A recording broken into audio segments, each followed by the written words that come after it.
Hello students, welcome to you all. So student, today I am going to start 6th chapter of your geography book. The chapter name is Human Resources. So this is the first part of the chapter. So students, in the first chapter you studied that there are 3 types of resources. तो आपने पढ़ा था पहले chapter में कि जो resources होते हैं, जो संसाधन होते हैं, वो 3 तरह के होते हैं. पहला होता है आपका natural resources, second human made resources और थर्ड वन होता है आपका ह्यूमन रिसोर्स. तो देखिए, जो मानव है, जो ह्यूमन है, वो खुद भी एक रिसोर्स की तरह कार्य करता है. So let's know about the human resource. People are nation's greatest resource. तो देखिए, जो लोग होते हैं किसी भी देश के, वो वहाँ के सबसे बड़े रिसोर्स होते हैं. Nature's bounty becomes significant only when people find it useful. तो देखिए, जो हमारी प्रकृति है उसमें आप पढ़ चुके हैं कि कई तरह के रिसोर्स होते हैं. There are many types of resources. तो देखिए, ये जो भी रिसोर्सेज होते हैं, ये जो भी प्रकृति की देन होती है, वो तभी महत्वपूर्ण होती है जब लोग उसमें कुछ उपयोगी गुण देखते हैं. यानी कि उसमें क्या होना चाहिए, कोई भी यूजफुल थिंग होनी चाहिए. It is people with their demands and ability that turns them into resource. और देखिए, यही जो लोग हैं जिनके अंदर कुछ डिमांड्स होती हैं और कुछ एबिलिटीज़ होती हैं, जो उन्हें किस में टर्न करती हैं, रिसोर्स में. यानी कि जो लोग होते हैं, जब उनकी डिमांड्स होती है और उनके अंदर कई सारी एबिलिटी होती हैं, तो वो क्या बन जाते हैं, रिसोर्सेज. जैसे आपने देखा होगा, डॉक्टर्स होते हैं, जो आपके डॉक्टर्स होते हैं, तो डॉक्टर्स भी क्या हैं, डॉक्टर्स भी आपके क्या हैं, ह्यूमन रिसोर्स हैं. टीचर हैं, तो देखिए ये भी क्या करते हैं, अपनी थ्रू एजुकेशन, थ्रू प्रैक्टिस, ये क्या करते हैं, अपने को क्या बनाते हैं, रिसोर्स बनाते हैं और कई नए रिसोर्स क्या करते हैं, क्रिएट करते हैं. Hence human resource is the ultimate resource. तो इस तरह जो अंतिम रिसोर्स है वो कौन सा है, वो है आपका human resource. Healthy, educated and motivated people develop resources as per their requirements. और देखिए, ह्यूमन जो हैं, जो मानव है, वो कब रिसोर्स बनता है और उसके लिए क्या रिक्वायरमेंट्स हैं. देखिए, हेल्दी यानी कि जो स्वस्थ है नागरिक, एजुकेटेड जो पढ़ा लिखा है, मोटिवेटेड जो क्या है, बहुत ही प्रेरित है. तो ऐसे लोग क्या करते हैं, develop resources as per their requirements. तो ऐसे ही लोग बाकी रिसोर्स डेवलप करते हैं. किसके हिसाब से, अपनी रिक्वायरमेंट्स के हिसाब से, अपनी जो भी उनकी ज़रूरत है उसके अनुसार. Human resource like other resources are not equally distributed over the world. तो देखिए, जो ह्यूमन रिसोर्स है, इसका जो वितरण है वो बराबर डिस्ट्रीब्यूटेड नहीं है पूरे वर्ल्ड में. यानी कि पूरी तरह से वितरित नहीं है पूरे दुनिया में. कहीं पे ये ज़्यादा है, कहीं पर कम है. They differ in their educational level, age and sex. और देखिए, इनमें अंतर कैसे आता है, उनके एजुकेशन लेवल से, यानी कि वो कितने पढ़े लिखे हैं, उनकी उम्र से और उनके लिंग से, कि वे महिला हैं या पुरुष हैं. तो इस आधार पर हम देखें तो जो ह्यूमन रिसोर्स हैं उसका जो डिस्ट्रीब्यूशन है वो अनइक्वल है पूरे वर्ल्ड में. तो इसे ऐसे भी समझ सकते हैं, देखिए, जहाँ पर लोग ज़्यादा पढ़े लिखे होंगे तो वहाँ पर क्या होगा, जो ह्यूमन रिसोर्स है उनकी संख्या ज़्यादा होगी. और जहाँ पर जो लिटरेसी रेट है, पढ़े लिखे लोग कम है, वहाँ पर जो ह्यूमन रिसोर्स है वो कम होगा. Their number and characteristics also keep changing. और देखिए, जो ह्यूमन रिसोर्स हैं उनकी संख्या और उनके जो भी विशेषताएं हैं वो बदलती रहती हैं. अब देखिए, नंबर कैसे बदलता है. मान लीजिए किसी जगह पर कुछ ही लोग पढ़े लिखे हैं, लेकिन उसके बाद क्या होता है, कुछ लोग और वहाँ पर क्या हो जाता है, वो अच्छी एजुकेशन उन्हें मिल जाती है. तो इससे क्या है, देखिए, उनका जो नंबर है और जो उनका कैरेक्टरिस्टिक यानी कि जो फीचर्स हैं वो बदल जाते हैं. Do you know. So students, let's know about the HRD ministry. The government of India has a ministry of human resource development. तो देखिए जो यहाँ पर एक आपकी मिनिस्ट्री है, एक मंत्रालय है, वो कौन सा है? Human resource development. The ministry was created in 1985। तो जो HRD मिनिस्ट्री है वो कब आपकी क्रिएट हुई? 1985 with an aim to improve people's skills. और इसका जो मेन एम था HRD मिनिस्ट्री का, वो क्या था? लोगों की जो स्किल्स हैं उन्हें इम्प्रूव करना। This just shows how important people are as resource for the country.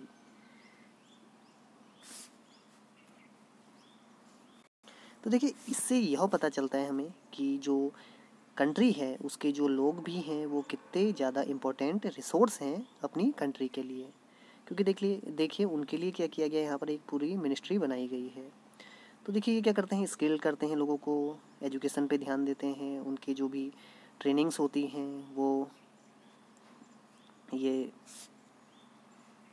शुरू करवाती हैं। तो इस तरह जो HRD मिनिस्ट्री है उसका काम क्या है? ह्यूमन रिसोर्स तैयार करना।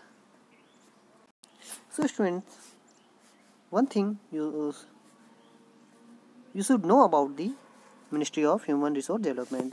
Recently its name changed as Ministry of Education. देखिए जो आपकी HRD मिनिस्ट्री थी उसका हाल ही में जो आपकी न्यू एजुकेशन पॉलिसी जो आई उसके बाद इसका जो नाम है आपका वो चेंज होके हो गया मिनिस्ट्री ऑफ एजुकेशन, यानी कि शिक्षा मंत्रालय ये हो गया है। पहले इसका नाम क्या था?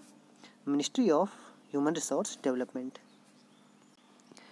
And students, for your knowledge, you should know about the education minister.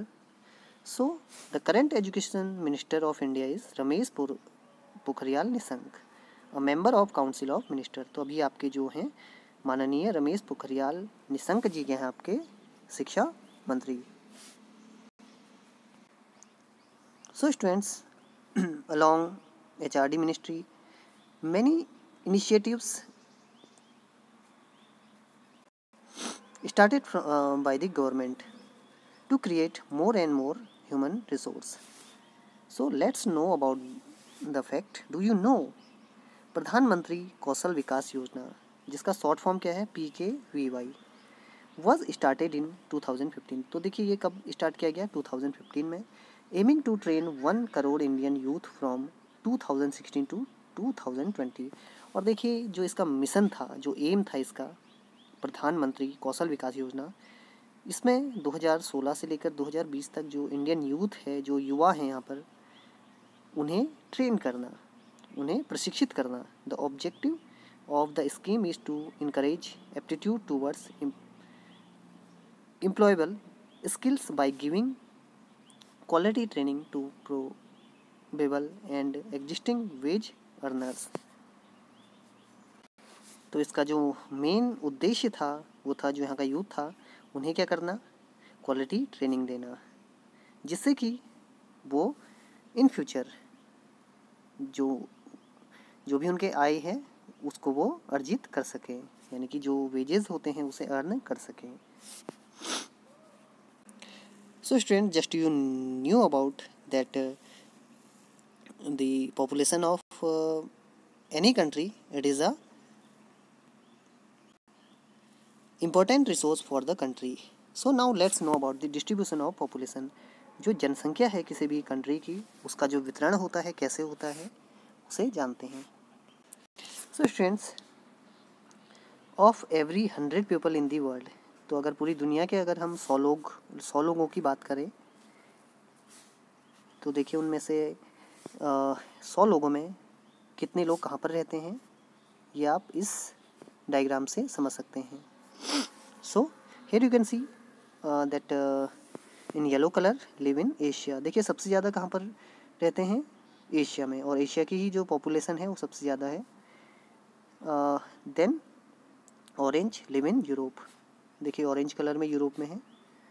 Then live in Africa, that purple colour देख सकते हैं आप। Live in central and south America, जो आपका अमेरिका है कॉन्टिनेंट, ब्लू कलर इंडिकेशन। तो देखिए ये भी काफ़ी कम है आपके एशिया से। In red colour live in northern America, जो नॉर्थ अमेरिका है वहाँ पर जो रहते हैं आपके रेड कलर में देख सकते हैं आप। around 5 people out of 100 people. And in green color, less population live in Oceania, Australia, New Zealand and the Pacific island. तो यहाँ पर देखिए लोग काफ़ी कम रहते हैं। The way in which people are spread across the earth surface is known as the pattern of population distribution. तो देखिए जिस तरह जो लोग हैं वो पूरी दुनिया में फैले हुए हैं, तो उनका जो पैटर्न है उसे कहा जाता है population distribution. More than 90% of the world's population lives in about 30% of the land surface। तो देखिए जो हमारी पूरी वर्ल्ड है उसकी जो 90% पॉपुलेशन है, तो वो 30% लैंड सरफेस पर रहती है। The distribution of population in the world is extremely uneven. और पूरी जो आप की दुनिया है, पूरा जो वर्ल्ड है, उसमें जो डिस्ट्रीब्यूशन ऑफ पॉपुलेशन है, इसका वितरण है, वो क्या है, बहुत ही ज़्यादा अनइवन है, यानी कि भिन्न भिन्न तरह का है। Some areas are very crowded and some are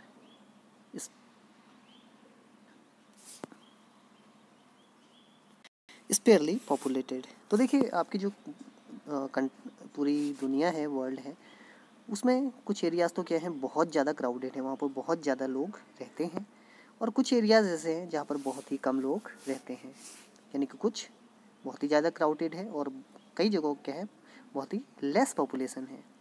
the crowded areas are south and south east Asia. और सबसे ज़्यादा जो आपके क्राउडेड एरियाज़ है वो कौन से हैं, आपके south and south east Asia, Europe and north eastern north America. Very few people live in high altitude areas. So अगर आप अर्थ में देखें तो देखिए जो आपका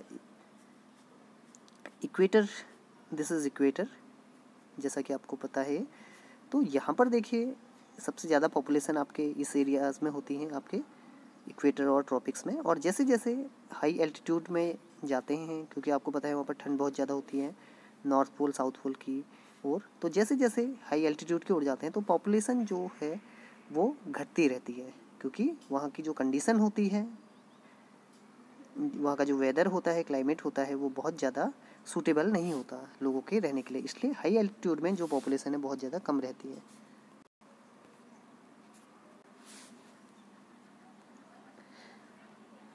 very few people live in high altitude areas. Tropical desert, जो आपके ट्रॉपिकल डेजर्ट होते हैं, जो रेगिस्तान होते हैं, वहाँ पर भी बहुत कम लोग रहते हैं।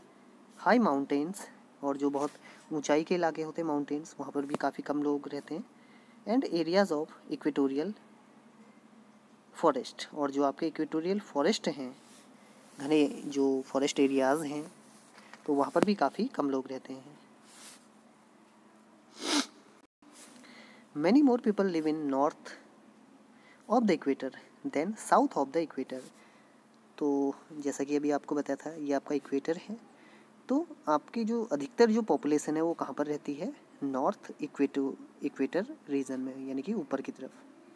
और जो काफ़ी कम जो पॉपुलेशन है वो कहाँ है, आपकी साउथ इक्वेटर में। तो समझ सकते हैं नॉर्थ इक्वेटर जो एरिया है इक्वेटर के नॉर्थ में, वहाँ पर आपकी ज़्यादा पॉपुलेशन है। Almost 3/4 of the world population live in 2 continents, Asia and Africa. तो देखिए जो आपकी केवल पूरे वर्ल्ड की जो पॉपुलेशन है उसका 3/4 यानी कि 3/4 जो पॉपुलेशन है वो केवल एशिया और अफ्रीका कॉन्टिनेंट में रहती है। 60% of the world's population stay in just 10 countries. और पूरे जो वर्ल्ड है आपके जितने भी देश हैं उसकी जो 60% पॉपुलेशन है पूरी वर्ल्ड की, वो केवल 10 देशों में ही मिल जाएगी। All of them have more than 100 million people. और यहाँ पर आपको जो है अधिकतर जो देश हैं आपके जो इन 10 कंट्रीज़ में हैं, वहाँ पर जो पॉपुलेशन है वो अबाउट 100 मिलियन पीपल है, यानी कि वहाँ पर 100 मिलियन लोग रहते हैं। So students, world's most populous countries, तो आप देख सकते हैं कि पूरी दुनिया में जो सबसे ज़्यादा जनसंख्या है, जब सबसे ज़्यादा पॉपुलेशन है, वो कौन सी कंट्रीज़ में? सबसे फर्स्ट नंबर पे आपकी चाइना, देन नंबर 2 में आपकी इंडिया है, नंबर 3 में यूएसए है। So students, this data is taken from the census of India 2011। देखिए, जो सेंसस है आपका, जो जनगणना होती है, अगर बात करें इंडिया की, तो हर 10 साल बाद होती है। तो लास्ट कब हुई थी आपकी? 2011 में। तो ये उसी के क्या हैं, आपके आंकड़े हैं, उसी का डेटा यहाँ पर देख रहे हैं आप।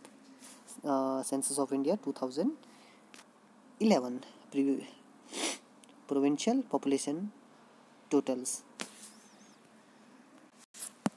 So students, next topic is density of population, यानी इसे बोलते हैं जनसंख्या का घनत्व।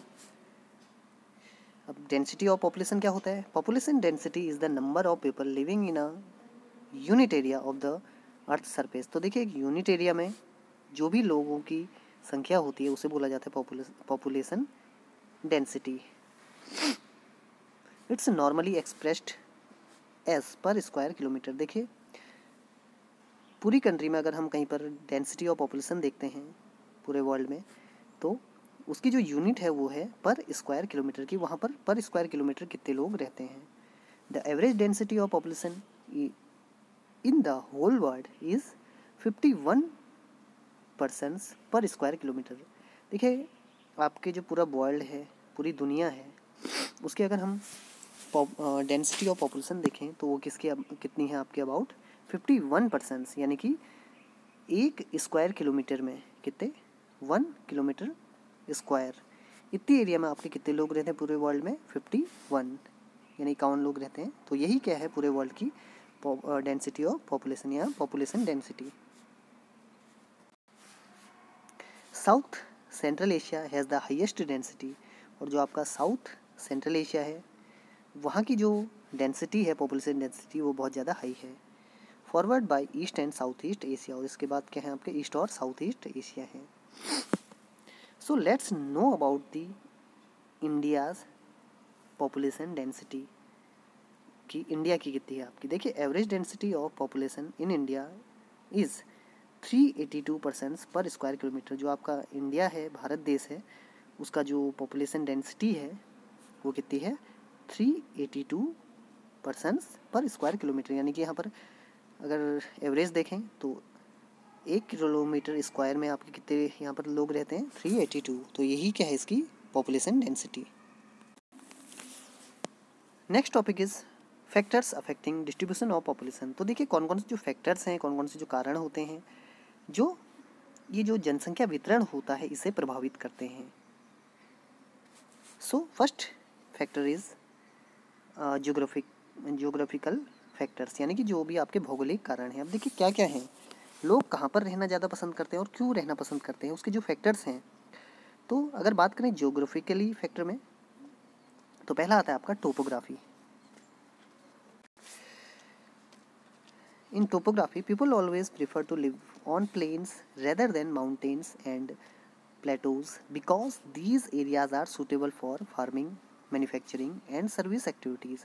तो देखिए, जो ज़्यादातर लोग हैं इस दुनिया में वो प्लेन एरियाज़ में रहना पसंद करते हैं, और आप भी देखते हैं कि जो प्लेन एरियाज़ होते हैं, समतल भूमि होती है, वहाँ पर पॉपुलेशन बहुत ज़्यादा होती है। Rather than mountains and Plato's, यानी कि जो आपके माउंटेन्स होते हैं, पहाड़ होते हैं, पहाड़ी क्षेत्र, और जो प्लेटोज होते हैं, पहाड़ों के ऊपर आपके जो टेबल लैंड होती हैं, जो पठार होते हैं, वहाँ पर कम लोग रहते हैं। क्योंकि देखिए, जो आपके प्लेन्स होते हैं यहाँ पर क्यों रहते हैं ज़्यादातर लोग? क्योंकि यहाँ पर फार्मिंग, मैन्युफैक्चरिंग और सर्विस एक्टिविटीज़ काफ़ी अच्छी तरह से होती हैं और काफ़ी कम कॉस्ट में होती हैं। The Ganga plains are the most densely populated areas of the world, while mountains like Andes, Alps and Himalayas are sparsely populated। तो देखिए, अगर आपकी पूरे वर्ल्ड की बात करें तो जो आपका इंडिया का जो गंगा प्लेन्स है, यानी कि जो गंगा नदी है, वो जिन प्लेन्स से गुजरती है, समतल भूमि से गुजरती है, तो वो इस दुनिया के सबसे ज़्यादा पॉपुलेटेड एरियाज़ हैं। और वहीं जो आपकी एंडीज़, आल्प्स और हिमालयास, ये जो आपके पर्वत श्रृंखलाएँ हैं, ये जो प्लेसेस हैं, यहाँ पर बहुत ही कम पॉपुलेशन है because of harsh conditions. Number 2, climate. People usually avoid extreme climates. देखिए हमेशा जो एक्सट्रीम क्लाइमेट है उसे लोग अवॉइड करते हैं। मान लिया कहीं पे बहुत ज़्यादा हॉट है या बहुत ज़्यादा ठंड है, तो ऐसी जगहों पर अधिकतर लोग रहना पसंद नहीं करते हैं। जैसे सहारा डेजर्ट है आपका, बहुत ज़्यादा गर्म। पोलर रीजन, जो आपके पोलर रीजन है जहाँ हमेशा बर्फ़ रहती है, बहुत ज़्यादा ठंडे होते हैं। Of Russia, Canada and Antarctica. तो देखिए ये जो कंट्रीज़ हैं, यहाँ पर जो आपके प्लेसेस हैं, तो यहाँ पर बहुत ही क्या है, हार्श कंडीशंस है, हार्श क्लाइमेट है बहुत। या तो यहाँ पर बहुत ज़्यादा ठंडा होता है या बहुत ज़्यादा गर्म होता है, तो लोग यहाँ पर कम रहना पसंद करते हैं। Number 3, soil. Fertile soil provide suitable land for agriculture. So students, for our livelihood agriculture is the main thing. क्योंकि देखिए एग्रीकल्चर नहीं होगा तो हम खाएंगे क्या। तो उसके लिए देखिए एग्रीकल्चर के लिए फर्टाइल सॉइल होनी बहुत ज़रूरी है। फर्टाइल प्लेन्स, और देखिए जहाँ पर जो आपके फर्टाइल प्लेन्स होते हैं, like Ganga and Brahmaputra plains in India, Huang Ho China, Changjiang in China and the Nile in Egypt are densely populated. तो ये जितने भी आपके नदियों के किनारे बसे हुए जो प्लेसेस हैं, तो यहाँ पर देखिए जो नदियाँ हैं वो अपने साथ बहुत ही सारे मिनरल्स बहा के लाती हैं और इन्हें क्या बनाती हैं, बहुत ही फर्टाइल प्लेन्स बनाती हैं। तो तभी यहाँ पर जो पॉपुलेशन है बहुत ही ज़्यादा डेंस है। Number 3, water. So as you all know, water is very important mineral for our body. Without water there is no life. So people prefer to live in the areas where fresh water is easily available. तो लोग अधिकतर उन areas में रहना पसंद करते हैं जहाँ उन्हें फ्रेश वाटर आसानी से अवेलेबल हो जाता है, मिल जाता है। The river valleys of the world are densely populated while deserts have sparse population. तो देखिए जो आपकी रिवर वैलीज़ हैं, और जैसा कि हिस्ट्री में भी आपने पढ़ा होगा, जो आपकी शुरू के जो भी सिटीज़ थे, जो भी नगर थे, वो भी कहाँ से शुरू हुए थे, रिवर वैलीज से। जैसे आपने इंडस वैली सिविलाइजेशन पढ़ा होगा, तो वो भी क्या थे, नदियों के किनारे ही बसे हुए थे। सो देखिए इससे क्या होता है, एक तो वाटर मिल जाता है, और साथ ही यहाँ पर अगर रिवर साइड है, रिवर वैलीज है, तो भोजन के लिए लोग फिशिंग भी कर सकते हैं। Next one is minerals. Areas with minerals deposits are more populated. देखिए जिन एरियाज़ में मिनरल्स छुपे होते हैं वहाँ पर, तो वो भी बहुत ज़्यादा पॉपुलेटेड होते हैं। Diamond mines of south Africa and discovery of oil in the middle east lead to settling of people in these areas. तो जैसे देखिए आपके साउथ अफ्रीका में है आपके डायमंड माइंस हैं, और मिडिल ईस्ट में आपकी ऑयल माइंस हैं, तो वहाँ पर काफ़ी लोग सेटल हो गए हैं। So students, you knew about the geographical factor. Now social, cultural and economic factors. So first, social. Areas of better housing, education and health facilities are more densely populated, like Pune. तो देखिए ऐसे areas जहाँ पर रहने की अच्छी सुविधा होती है, एजुकेशन यानी कि अच्छे स्कूल्स कॉलेजेस होते हैं, एंड हेल्थ फैसिलिटीज़, और बहुत अच्छे वहाँ पर अस्पताल होते हैं, तो वहाँ पर अधिकतर क्या होते हैं, बहुत ही ज़्यादा पॉपुलेशन होती है। Next one, cultural. Places with the religion और कल्चरल सिग्निफिकेंस अट्रैक्ट पीपल। तो देखिए जो भी आपके प्लेसेस होते हैं जो किसी धर्म या किसी संस्कृति से जुड़े होते हैं, तो वो भी लोगों को अट्रैक्ट करती हैं। जैसे आपकी अगर बात करें इंडिया में, तो वाराणसी है, जैसा आपका इज़राइल में है यरूशलेम, और Vatican city are some examples. तो देखिए जैसे वाराणसी आपका हिंदू रिलीजन सेंटर, यरूशलेम है ये जूइश एंड वेटिकन सिटी, ये जो आपका है क्रिश्चियन रिलीजन से रिलेटेड सिटी है, तो ये भी क्या है, डेंसली पॉपुलेटेड एरियाज़ हैं, क्योंकि ये लोगों को अट्रैक्ट करती हैं। Next one, economic. इकोनॉमिक यानी आर्थिक। Industrial areas provide employments opportunities. So in the previous chapter industries, you knew about industrial areas. It is also densely populated. Industrial areas provide employment opportunities. तो जहाँ पर देखिए industries होंगी, industrial areas होंगे, वहाँ पर क्या होगा, लोगों को ज़्यादा एम्प्लॉयमेंट मिलेगा, उनके पास नौकरी के ज़्यादा मौके होंगे कंपनी में या फैक्ट्रीज़ में. Large number of people are attracted to these areas. और देखिए बहुत ज़्यादा लोगों को इस तरह के जो एरियाज़ हैं वो अट्रैक्ट करते हैं. ओसाका इन जापान, जो ओसाका है आपका, जिसे मैनचेस्टर ऑफ जापान भी कहा जाता है, आपने पढ़ा था पिछले चैप्टर में, तो वो भी एक क्या है आपका इंडस्ट्रियल एरिया है. एंड मुंबई इन इंडिया, और जो आपका मुंबई है कमर्शियल सिटी, तो वो भी क्या है, टू डेंसली पॉपुलेटेड एरियाज़, बहुत ही ज़्यादा पॉपुलेटेड एरियाज़ हैं. तो देखिए स्टूडेंट्स, ये थे फैक्टर्स जिससे जो आपका पॉपुलेशन डेंसिटी है उसके लिए ये रिस्पॉन्सिबल होते हैं. तो अभी तक हमने ये भी जाना कि जहाँ पर जो जगह, जो प्लेसेस लोगों के अनुकूल होती हैं, सूटेबल होती हैं, वहीं पर वो ज़्यादा रहना पसंद करते हैं. So students, with this topic first part of this chapter ends here. I hope you understood it well. We will continue the chapter in the next video. Till then, bye.